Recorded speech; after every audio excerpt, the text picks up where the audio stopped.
Many governments, and the policymakers who steer them, face a paradox at the heart of their work.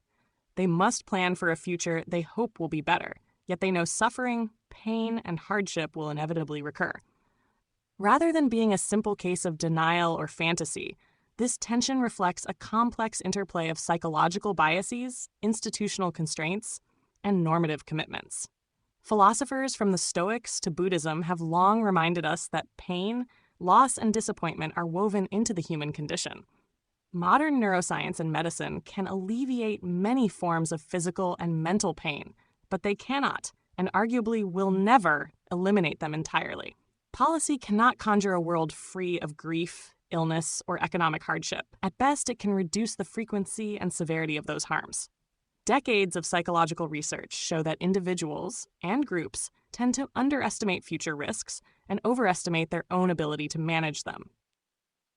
Psychologists Daniel Kahneman and Amos Tversky documented the planning fallacy, in which projects routinely run late and over budget because planners assume best-case scenarios and neglect historical averages. In government settings, this bias can manifest as under-provisioned social programs, overly sanguine projections in economic forecasts, or emergency response plans that fail to anticipate worst-case disasters.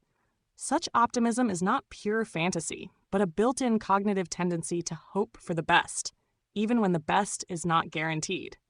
Elected officials are rewarded for promising improvements and punished for sounding alarms. Announcing that more hardship is coming rarely wins votes. By contrast, pledges to lift people out of poverty, create jobs, or secure public health ignite public support. This incentive structure encourages upbeat policy narratives, even when sober risk assessments might counsel more caution.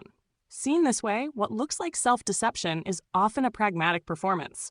Policymakers must maintain public confidence in order to govern effectively. Despite these biases, many governments do build mechanisms expressly designed to cope with adversity. Strategic foresight offices, climate scenario planning teams, and disaster preparedness agencies exist precisely because policymakers recognize that disaster and suffering will recur. Laws requiring fiscal rainy day funds, social safety nets that expand during downturns, and international treaties on pandemic preparedness all reflect an institutional commitment to anticipate and mitigate future pains. Policymakers are neither naively blissful nor utterly in denial. They inhabit a space between hope and realism, a space shaped by human psychology, electoral politics, and institutional design. They employ optimism because it mobilizes resources and public will, but they also deploy risk management tools because they know suffering cannot be wished away. The true challenge lies in keeping that balance, fostering the hope needed to drive positive change, while rigorously preparing for the hardships that, in one form or another, will surely come.